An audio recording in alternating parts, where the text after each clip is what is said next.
Hello friends, good evening. तो teach PS channel में आप सबका स्वागत है और आज हम लोग पढ़ेंगे भारत सरकार अधिनियम 1935।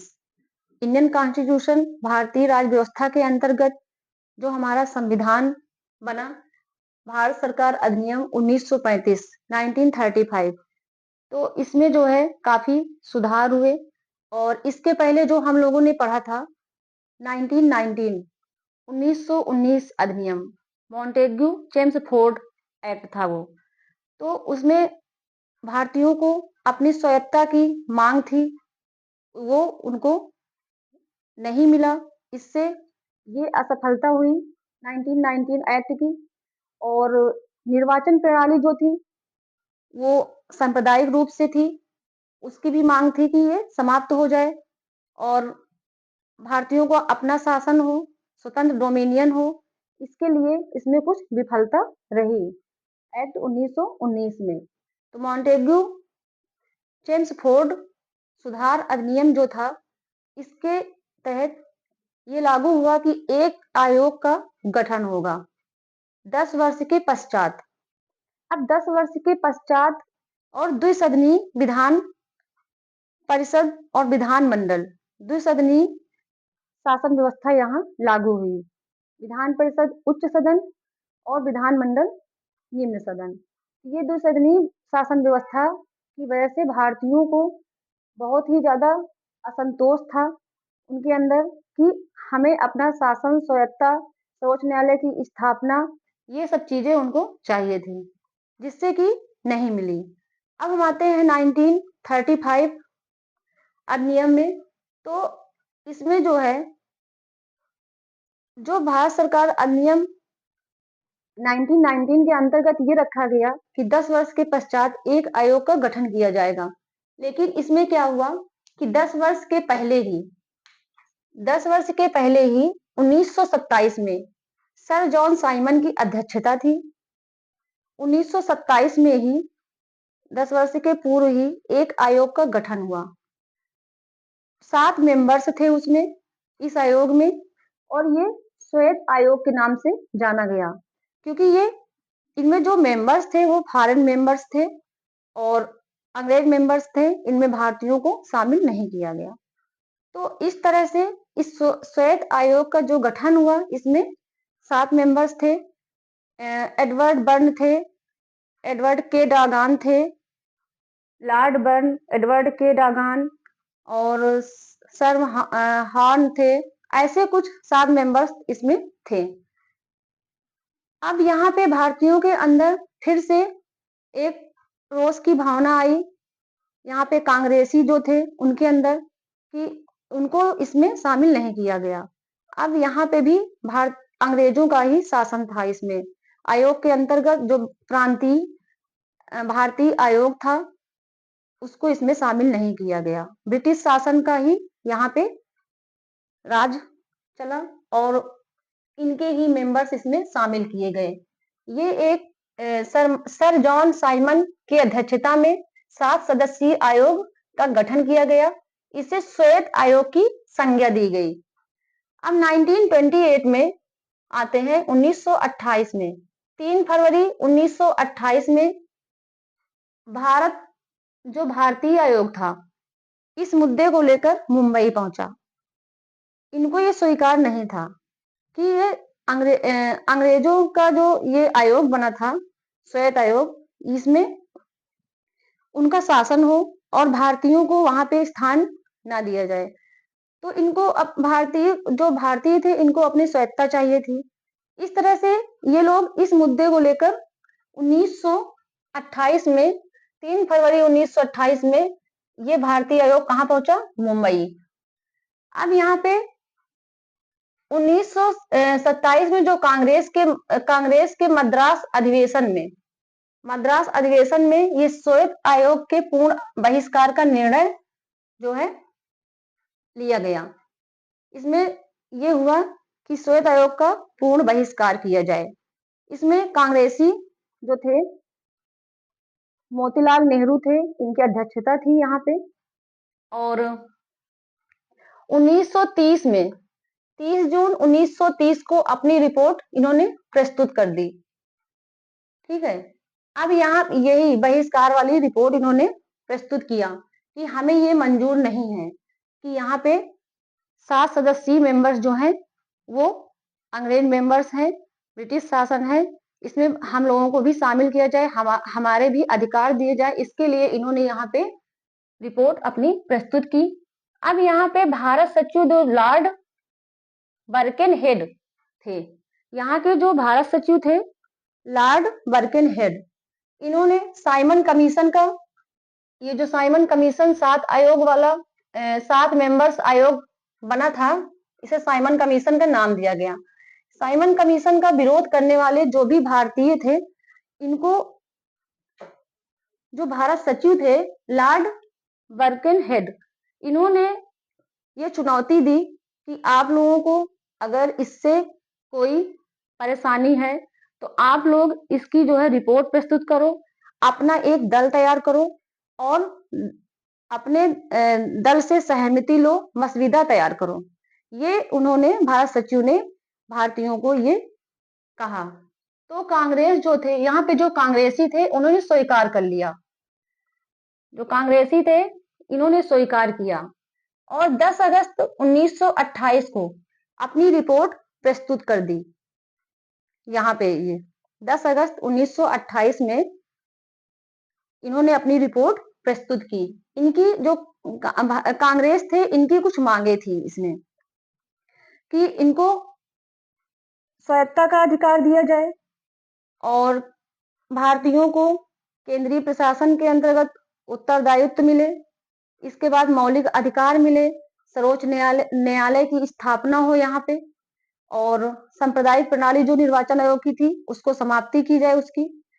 तो इस तरह से इनकी कुछ मांगे थी कांग्रेसियों की। तो यहाँ पे इन्होंने इन मांगों को लेकर 10 अगस्त 1928 को रिपोर्ट अपनी प्रस्तुत कर दी। अब जब यहाँ पे ये रिपोर्ट नेहरू रिपोर्ट के नाम से जानी जाती थी क्योंकि मोतीलाल नेहरू उस समय अध्यक्ष थे। तो अब जब ये नेहरू रिपोर्ट यहाँ पे शामिल हुई तो यहाँ जो जिन्ना थे, जिन्ना ने 1929 में नेहरू रिपोर्ट के विरोध में अपनी कुछ मांगे यहाँ पे रख दी। उधर जब देखा कि भारतीय कांग्रेसियों ने अपनी रिपोर्ट प्रस्तुत की तो जिन्ना ने अपनी मांगे इधर रख दिया। उनकी कुछ जिन्ना की जो मांगे थी, ये 14 सूत्री मांग इन्होंने यहाँ पेश किया आयोग में। अब इसके बाद 1931 में देखते हैं। 1931 में द्वितीय गोलमेज सम्मेलन हुआ और 1932 में 1932 में तृतीय गोलमेज सम्मेलन का आयोजन यहाँ हुआ। अब ये गोलमेज जो आयोजन था ये किस लिए हुआ, गोलमेज सम्मेलन का आयोजन? तो ये संवैधानिक जो ये सुधार थे इनके लिए हुआ। संवैधानिक कुछ सुधार इसमें करने के लिए 1931 में गोलमेज सम्मेलन रखा गया और 1932 में भी गोलमेज सम्मेलन का आयोजन हुआ।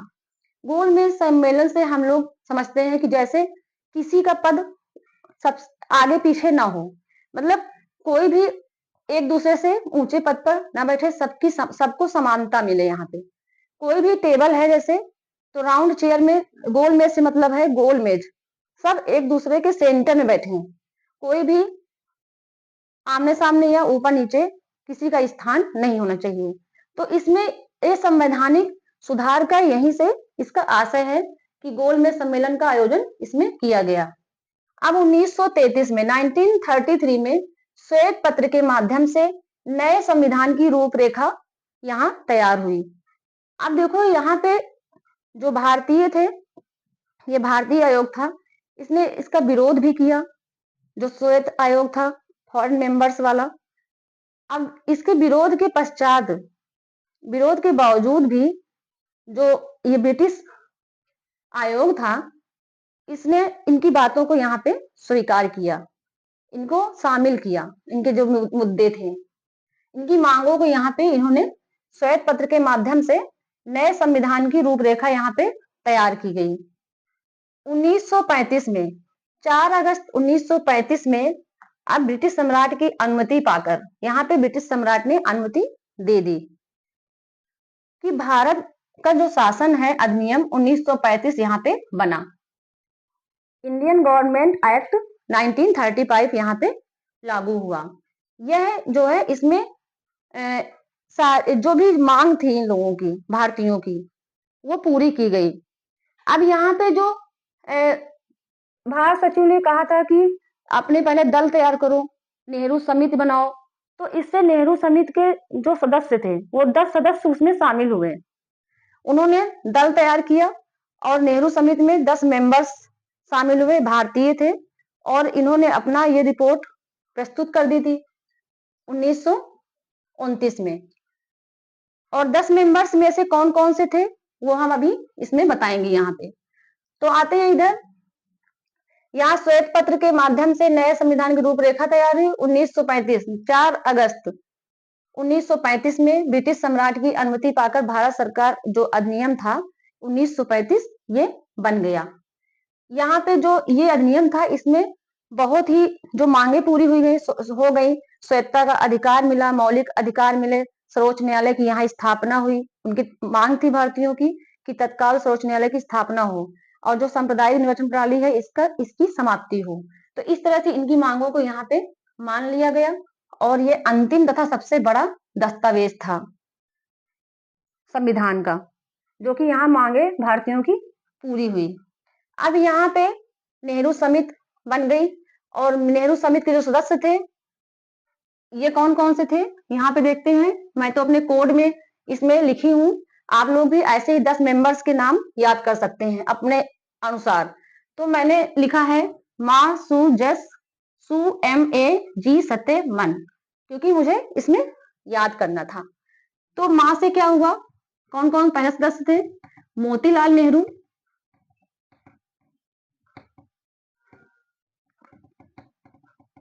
ठीक है, ये कांग्रेसी थे, लिख दो यहाँ पे कांग्रेसी थे, ठीक है। अब यहाँ पे कौन है, सु से सुभाष चंद्र बोस, दूसरे सदस्य नेहरू समिति के, सुभाष चंद्र बोस, ठीक, ये भी कांग्रेसी थे। अब यहाँ पे आते हैं जा से जवाहरलाल नेहरू, जवाहरलाल नेहरू, ये भी कांग्रेसी थे। इसके बाद सा से आते हैं सर अली इमाम, सर अली इमाम, ये मुस्लिम लीग के थे, ठीक है, ये मुस्लिम थे। इसके बाद सू से आते हैं सुयाब अली,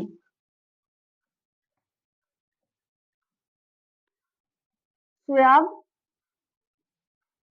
अली, ये भी मुस्लिम थे, ठीक है।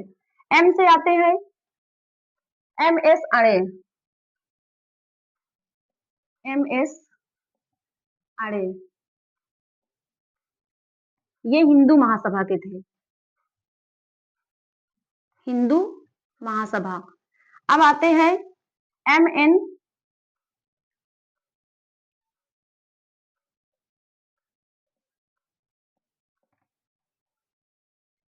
राव थे, ये भी हिंदू महासभा के थे।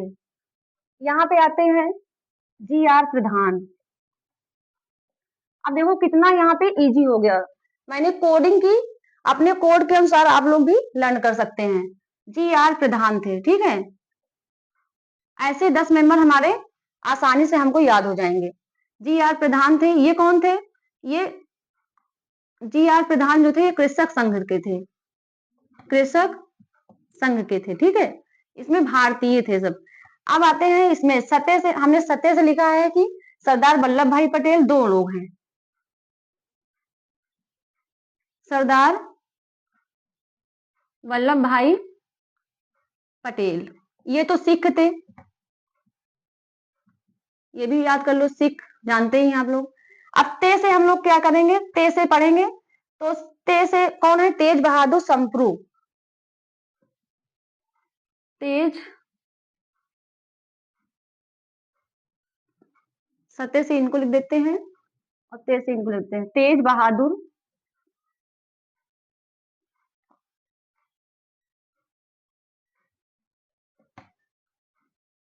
संप्रू, ये उदारवादी थे, ठीक है, उदारवादी संघ से थे।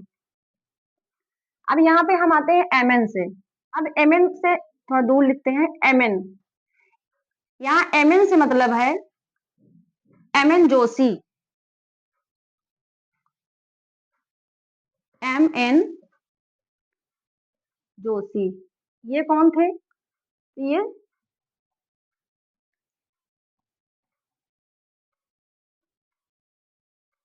श्रमिक संघ से थे, ठीक है, एमएन जोशी श्रमिक संघ। तो ये हमारे देखो कितने आसानी से हम लोगों ने नेहरू समिति के जो सदस्य थे ये 10 लोग थे, ठीक है। ये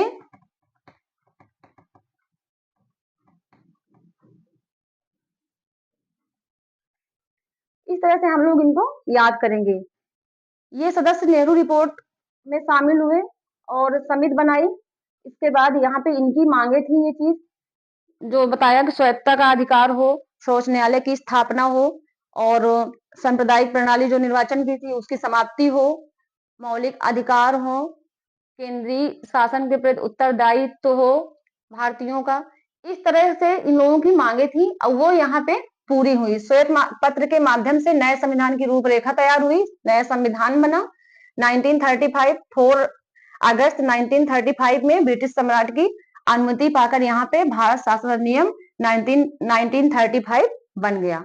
यह अंतिम तथा सबसे बड़ा दस्तावेज था क्योंकि इनकी मांगे यहाँ पे पूरी हुई।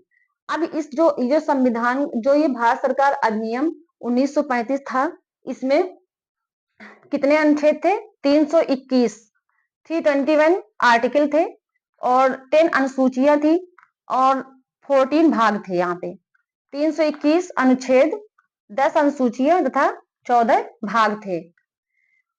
और संविधान इसमें जो है वर्तमान में